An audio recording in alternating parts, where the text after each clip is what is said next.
ፍርድ ቤት ግራና ቀኙን አይቶ አቶ ደረጀን በነፃ እንዲያሰናብትልን ስን እንጠይቃለን። አንቺ ግን ፍቅሬን መጠቀሚያ ነው ያደረግሽው። አንቺ እኮ አንቺ ሰው ፈርተሽ ቀጣፊ። ከምር ማይ ኪዲን ወድሻለሁ። እሺ እኔ ብላስ እኔም ወድሻለሁ። እማዬ ምን ልስራልሽ? ምን አማረሽ? ጭራሽ አቀፊ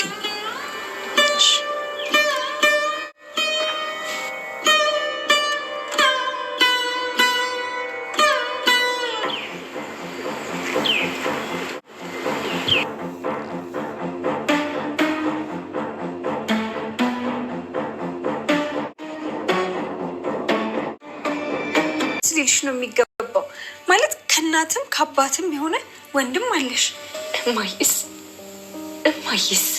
እማዬ አታሳዝንሽም? ሰላም እንዴት እንደሰራት አንቺንም አልፈልጋችሁ እና ከኔ ወደ ቤት በሰላም እንኳን ተመለስ። አመሰግናለሁ። ኤቢ እንደዚህ ሰዓት ናት። እሷን በመውለዴ እንዴት እንደኮራ አልጠይቀኝ። ውሃ እኮ ነው ያስጠማቻቸው። ታዲያስ ዳጣ እናቷ ሰላም እንግዲህ የነገረቻትን ነገር ማመን አቅቷት ወዲያው በደቂቃ ውስጥ ነበር ሰውነቷም ፊቷ ሁሉ ነገሯ ቀይርር ያለ የነበረው። ምክንያቱም ሰላም እንግዲህ የተወለደው ልጅ ወይም ደግሞ ቤቢ ወንድምሽ የደረጀ ልጅ ነው የወለድኩት ከደረጀ ነው ስትነግራት አእምሯም መቀበል አልፈለገም። ማለት በቃ ከምትችለው በላይ ነው የሆነባት። ለምን እንዴት ለካ ከማየን የተጫወታችሁባት ነበር እንዴ? ደሞንስ ያልበቃሽ ብሎ አሁን ላይ ይሄን ነገር እያደረግሻለሽ ለካ ጎበዚቱ የራስሽን መንገድ እያመቻቸሽ ነው እንዴ? እቤት ካልመጣሁ እያልሽ የምታስቸግሪው ለካ ማየን ከቤት ለማስወጣት እያሰባችሁ ነው እንዴ? ለካ ይሄም አለ እንዴ? ለካ ለዚህ ነው እንዴ ብላ ነው እንግዲህ የቀወጠችው። በጣም ነው የተቆጣችው። በቃ በጣም ማለት ነው ቤተሰቦቻችን ለምን ማለት ምን አስፈለገ እንደዚህ መሆን? ምን አስፈለገ እንደዚህ ማድረጉ? ምን አስፈለገ? አስፈላጊነቱስ በምን ምክንያት ነው? ለምን ኦኬ ለካ ተመካከራችሁ እናንተ ብለዋላሽ ስትሉባት ነበር። ምክንያቱም እኔ የተወለድኩት በድንገት ነው ብለን እንትንበል ባቢም የተወለደው በዚህ ከሆነ ለካ ማየን እሷ እኮ ተይኝ ሰላም እንደ እናት አንቺን አንድ ቀን እንደ ሰራተኛ ሳታይ ይሄን ያክል ጊዜ አብራሽ እንደዚህ ማድረጓ ከይሄን ያክል ክብር መስጠቷ በቃ ከሰራተኛ በላይ እንደ እህት አይታ ይሄን ያክል መጨነቋ አንቺን መውደዷ ወይስ ምንድነው ጥፋቷ? ምንድነው ያደረገችው? ሰላም ለምንድነው ይሄ ነገር መሆን ሲያስይት የተፈለገው? በቃ ለምንድነው ብላ ነው እንግዲህ በጣም የቀወጠችው። ይሄንም እንግዲህ ሰላም በቃ በጣም እንደዚህ ትሆናለች ብላ አልጠበቀችም። በነገራችን ላይ እሷም እንደጠበቀች ታውቃላችሁ ሰላም ጋይስ በቃ ደስ ብሏት ኦኬ ተመስገን በቃ ወንድሜ በቃ ካባዬ ነው ምናምን ብላ የሆነ ደስ የሚል ሪአክሽን ፊሊንግ ታሳያለች ብላ ነበር የጠበቀችውና ዳጣ ግን እንደዛ አይደለም። በቃ በጣም ነው የተቀየረችው። በጣም ነው የተናደደችው። በቃ በጣም ነው ሰውነቷም ሁሉ ነገሯ ቀይርር ያለው።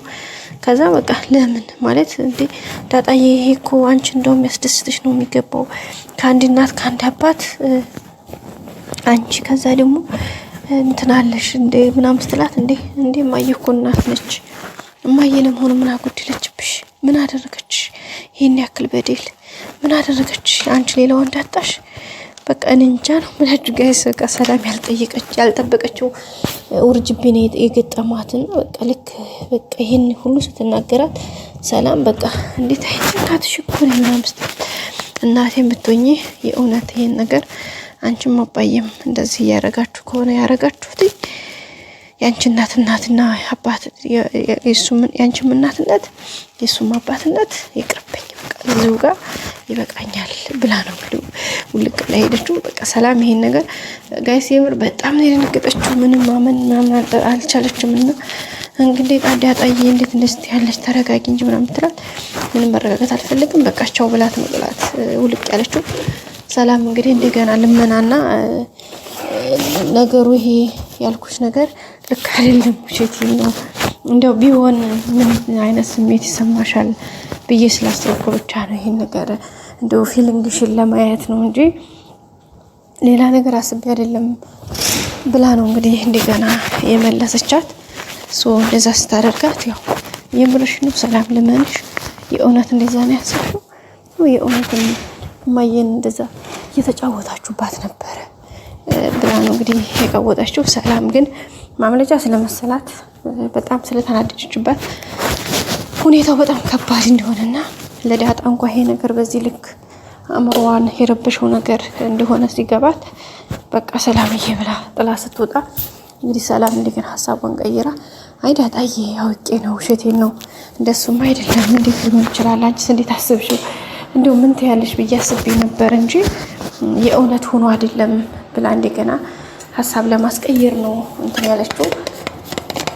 ዳጣም እንግዲህ እንዴ እውነት ነው በይኝ በቃ ማለት አዎ በይኝ የእውነት እንደዛ ነው ሆኖ እንደዛ ከሆነ ደስ ይለኛል።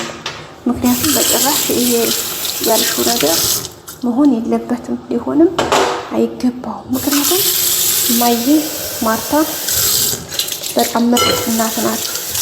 እንደዚህ ተደርጎ ድራማ የሚሰራባት እናት አይደለችም ብላ ነው እንግዲህ ወጥራ ያዘቻት እና ያን ነገር ስታደርግ አዎ ልክ ነሽ ውሸቴን ነው አውቄ ነው የተባለው ሁሉ እውነት አይደለም ውሸቴን ነው ብላ ነው እንግዲህ እንደገና ሀሳቧን ሰላም የቀየረችው። እንደዛ ከሆነ ደስ ይለኛል ብላለች እንደገና ማለት ነው። ቤተሰቦቻችን ግን ውሸቷን አይደለም የእውነቷን ነው የተናገረች ሁሉ ነገር የእውነት ነው። ግን በቃ ዳጣ ጥላ ስትሄድ እንደዚህ ያደርጋችሁ በማየ ላይ ይሄን ያክል ተተጫወታችሁ አንቺም እናቴ አይደለሽም እሱም አባቴ አይደለም ስትላት ሀሳቧን ቀየረ ማለት ነው። ከዛ በኋላ እንደዛ ከሆነ እሺ ብላ ተመልሳ እንትን ያለችው ቤተሰቦቻችን። ስለዚህ እንደዛ ከሆነ ቀጣይ ምን ሊሆን ይችላል? በጣም ከባድ ነው። ሰላም ዳጣ ላይ ይህን ስሜት በጭራሽ ነው ያልጠበቀችው የነበረው። በጭራሽ ነው የምላችሁ ጋይስ፣ በፍጹም አልጠበቀችውም። የሆነ የተወሰነ ብትቆጣ እንኳ እንዴት ምናምን የሚል ጥያቄ ብጠይቅ እንኳ ግን ይህን ያክል በዚህ ልክ ታካብደዋለች ብላ አላሰበችውም። ስለዚህ ደረጃውን ደግሞ በጣም ሌላ ያው ይሄ ነገር አሪፍ ሆኖ አልቆለታል። ከመድኃኒትም ጉዳይ ነፃ ወጥቷል። ቀጣይ ደግሞ መድኃኒት የት እንዳለች እየተፈለገች ነው። ስለዚህ አሁን ደረጀ አብጌል ባለፈው እንግዲህ እንዳልኩ ነው አባዬ ነገሩ ተስተካክሎ አንተ ነፃ ስትወጣ መድኃኒት እናሳስራታለን። ከዚያ በኋላ አንተ ለማየ ትነግራታለህ ብለዋለችና እሺ ብሏታል። ስለዚህ አሁን ደግሞ ለማየ ንገራት አባዬ በቃ አንተ ያልከኝን አድርጊያለሁ አንተ ደግሞ በቃ ያልኩህን አድርግ ብላ ትይዘዋለች። ስለዚህ ደረጃ እዚህ ጋር መጨነቁ አይቀርም። ምክንያቱም ከባድ ታውቃላችሁ፣ አንድ ቀን እንደዛ ብሎ ምንም ብሎ የማያውቀውን ነገር አሁን ሄዶ ለማርታ ለመናገር በጣም ከባድ ነው። ቀጣይ አዲስ ቪዲዮ እስከምንገናኝ ላይክ፣ ሰብስክራይብ አድርጉ። ሰላም ቆዩልኝ። ላይክ አይረሳ።